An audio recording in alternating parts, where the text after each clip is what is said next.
Press ক্লাবে এর চেয়ে নিন্দনীয় কাজ আর হতে পারে? এবং কারা? যারা চিহ্নিত দখলবাজ, চিহ্নিত দেশের চিহ্নিত দখলবাজ এবং মব সৃষ্টি করে একটা প্রতিষ্ঠান দখল করে নিয়েছে এরা। আর সেখানে প্রশ্রয় দিচ্ছেন কে? প্রেস ক্লাবের সাবেক সাধারণ সম্পাদক একজন।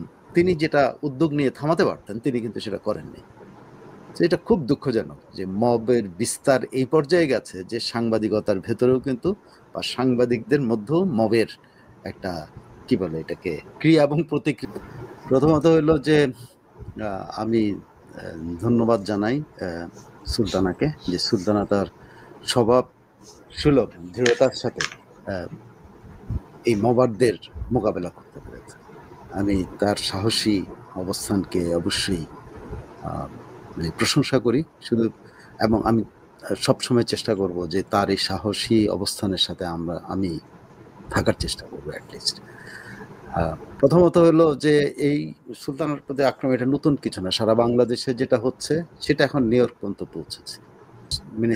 সচিব বলেছিলেন, প্রধান উপদেষ্টা, যে মব নাকি একটা প্রেশার গ্রুপ।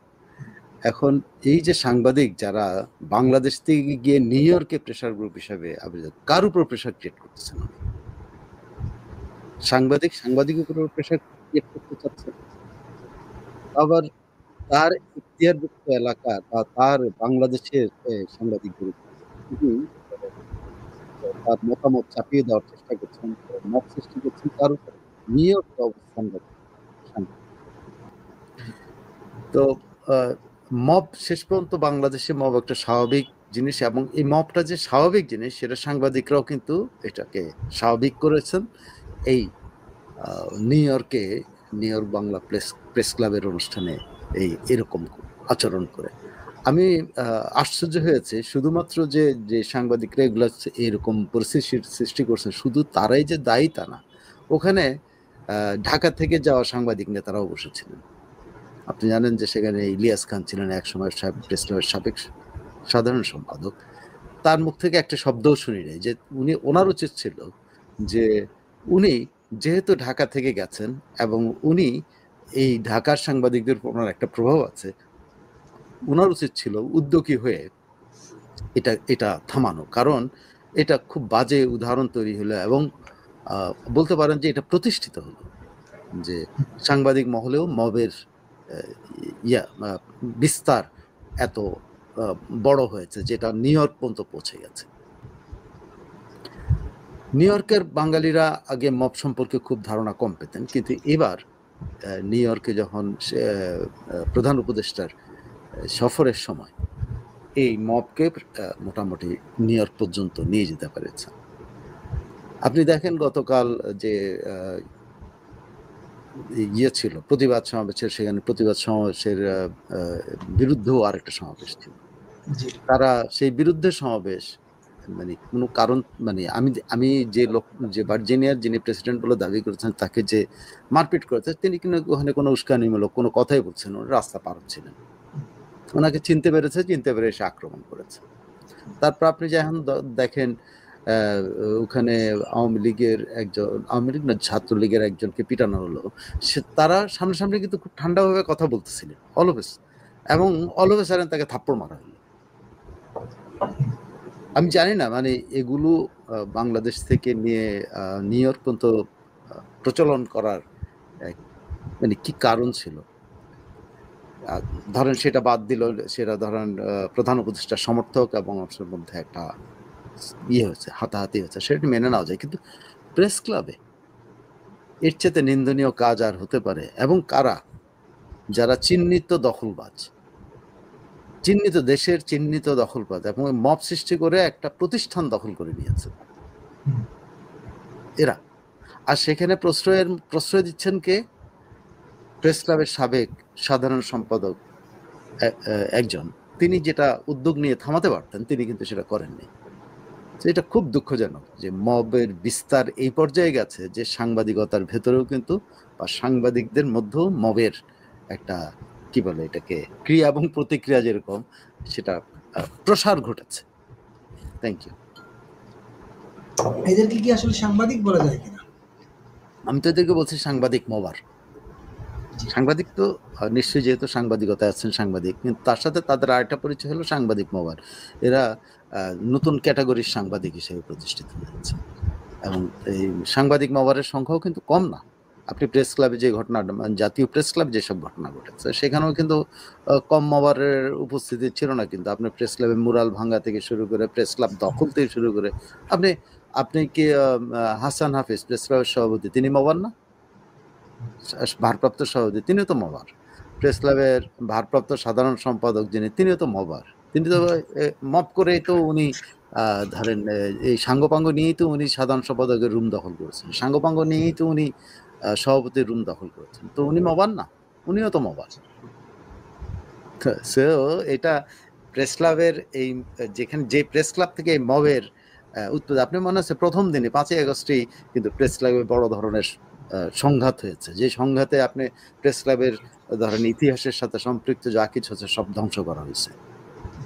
এবং সেই মবারদের কাঁধে চেপেই কিন্তু হাসান হাফিজ ভারপ্রাপ্ত সভাপতি হয়েছে, আইয়ুব ভুঁইয়া ভারপ্রাপ্ত সাধারণ সম্পাদক হয়েছে, এবং একসাথে বহুজনকে বহিষ্কার করে দিয়েছে।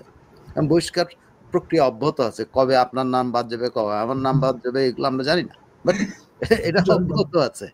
তো ওনারা যেটা যেগুলো প্রচলন করছেন, সেটাই এখন নিউ ইয়র্ক পর্যন্ত পৌঁছাচ্ছে, এবং এটার বিস্তার আরো ঘটবে যতদিন না পর্যন্ত নিজেরা নিয়ন্ত্রণ না করেন। এই প্রেস ক্লাবেরই এখন উদ্যোগ নেওয়া উচিত যে এই ধরনের কর্মকাণ্ড যারা করে তাদের বিরুদ্ধে ব্যবস্থা নেওয়া।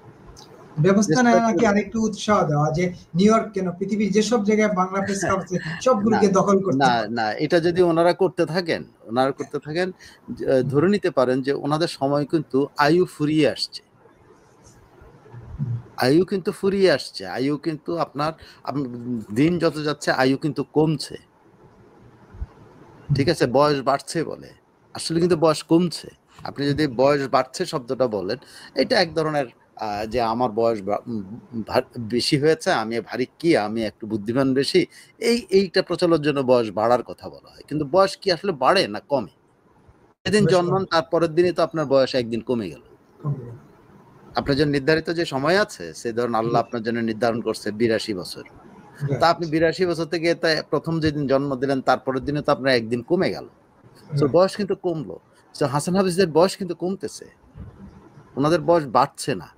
সো মব তৈরি করে ওনারা কিন্তু ওনাদের বয়স বাড়াইতে পারবেন না, বয়স কমতেছে। হাসান হাফিজকেও একদিন কিন্তু একই রকম পরিস্থিতির শিকার হইতে পারে, কারণ তিনি এটা প্রচলন করেছেন। এই প্রেস ক্লাবে মবের রাজত্ব কায়েম করেছেন, মবাররা এসে যা দাবি করছে উনি তাই করেছেন, মবরদের সাথে সংহতি প্রকাশ করেছেন। আপনি এই প্রসঙ্গটা তুললেন প্রেস ক্লাবে আমি সেদিন একটা ছবি দেখলাম, কাকে জানি এই সদস্য করা হয়েছে, ওই ছবির একটা ছবি পোস্ট করছেন ভারপ্রাপ্ত সেক্রেটারি। তখন দেখলাম ওই যে প্রেস ক্লাবের যে অনেক মোস্ট সিনিয়র সভাপতি সেক্রেটারি যারা দায়িত্ব পালন করেন তাদের ছবি আবার টানানো থাকে দেয়ালে, সেই ছবি আর নাই সেক্রেটারি রুমে দেখলাম আমি, সেই ছবিও নাই। 71 সালে তো বাংলাদেশ স্বাধীন হয় নাই, 24 সালে হয়েছে, তো তাদেরটাই তো থাকবে, সব সরিয়ে ফেলা হয়েছে, তাই না? 71 সালে তো বাংলাদেশ স্বাধীন হয় নাই, বাংলাদেশ তো স্বাধীন হলো 24 সালে। তো 24 সালে স্বাধীন হলে তো তারাই তো ভারপ্রাপ্ত, ওনাদের ছবি তো থাকবে, বাকিদের ছবি থাকবে কেন? এটা তো খারাপ সংস্কৃতি, খুবই বাজে দৃষ্টান্ত এবং খারাপ সংস্কৃতি মনে হচ্ছে আর কি। যাক, আমরা অবশ্যই এটা তীব্র নিন্দা জানাই, সুলতানের সাথে যে ব্যবহার করা হয়েছে। আপনি তো জানিয়েছেন আমাদের বিপুলকের তরফ থেকে আমরা একটা তীব্র নিন্দা জানাই, এবং শুভবুদ্ধির উদয় হোক যে আমরা আসলে বেড়াতে গেছি। আমি যদি এখন কানাডায় যাই বেড়াতে যাব, আমি লন্ডনে যাই বেড়াতে যাব, আমি ওইখানে গিয়ে তো একজন লোক যদি আমাকে ডেকে সম্মানিত করে, আমি আমার ওই সম্মানিত হওয়াটাকে বলবো অর্জন। ওইখানে গিয়ে তো আমার আসলে ফেসিস্ট আর স্বৈরাচার রাজাকার এগুলা চিৎকার কইরা মারামারি কইরা, হ্যাঁ রাজাকারকে তো কোনোভাবে কোনো প্রশ্রয় দেওয়া হবে না, এই ব্যাপারে কোনো সন্দেহ নেই। যেখানে রাজাকার সেখানে আমি নাই, সুতরাং আমি যাব না, আমার না পুষলে আমি যাব না। কিন্তু এই ঘটনাগুলো আসলে খুবই দুঃখজনক। না, আপনি যদি ধরেন যে ওনারা গেছেন কেন, নিউ ইয়র্কে কেন গেছেন? যে প্রধান উপদেষ্টা নিউজ কভার করার জন্য, মারামারি করার জন্য তো ওনারা যান নাই। যদি উনি প্রধান উপদেষ্টার এন্টুরেজের সঙ্গী হয়ে থাকেন, তাহলে প্রধান উপদেষ্টা নিউজ কভারেজের জন্য গেছেন। আর যদি এন্টুরেজের না হন, তাহলে উনি ব্যক্তিগতভাবে গেছেন তার পত্রিকা থেকে কভার করার জন্য। তাই না? তো ওনার তো ওই কাজ করার কথা, ওখানে তো মারামারি করার কথা না, ঝগড়া করার কথা না, এই করার কথা না। আরেকটা ব্যাপার হলো, একটা দেখেন যে আমাদের সাংবাদিকরা অনেক সময় বলে না আমি প্রধান উপদেষ্টার সাথে যাইনি, আমি প্রধানমন্ত্রীর সাথে যাইনি, প্রধান উপদেষ্টার সাথে যাইনি, আমি নিজে গেছি। নিজে কোথা থেকে গেছে? আপনি জিও তো করাইছেন, তাই না? আপনার ভিসার জন্য আপনি জিও করাইছেন না পররাষ্ট্র মন্ত্রণালয় থেকে? তো আপনি এক ধরনের তো তালিকাভুক্ত ব্যক্তি, এই প্রধানমন্ত্রী এন্ট্রুজের একজন তালিকাভুক্ত ব্যক্তি, এবং তালিকাভুক্ত ব্যক্তি বলে আপনার জন্য পররাষ্ট্র মন্ত্রণালয় থেকে জিও করে ভিসার জন্য পাঠানো হয়েছে। সো আপনি কিন্তু তার বাইরে না। যদি হয়তো আপনি প্রধান উপদেষ্টা থেকে টাকা নিয়ে যান না বা সরকার থেকে টাকা নেই, কিন্তু আপনি তো এইভাবে হলেও আপনি এমবেডেড হয়ে যাচ্ছেন। আপনি তো ইন্ডিপেন্ডেন্ট কয়জন যায়? সবই তো এমবেডেড হয়ে যায়। তো এমবেডেড হয়ে যাওয়া লোকজন এইসব যদি আচরণ করে, এটা কি প্রধান উপদেষ্টার ঘাড়ে চাপে না? যে প্রধান উপদেষ্টা এটার সাথে, প্রধান উপদেষ্টা জিও দিয়া যদি উনি যেয়ে থাকেন, প্রধান উপদেষ্টা সফর কাভার করার জন্য জিও নিয়ে যদি যেয়ে থাকেন, তাহলে তো উনি প্রধান উপদেষ্টারই এন্টুরোজের এক ধরনের পার্ট। সেই লোকটা এই আচরণ কি প্রধান উপদেষ্টার পুরো প্রতিনিধি দলের মানিজ্য ডুবাচ্ছে না?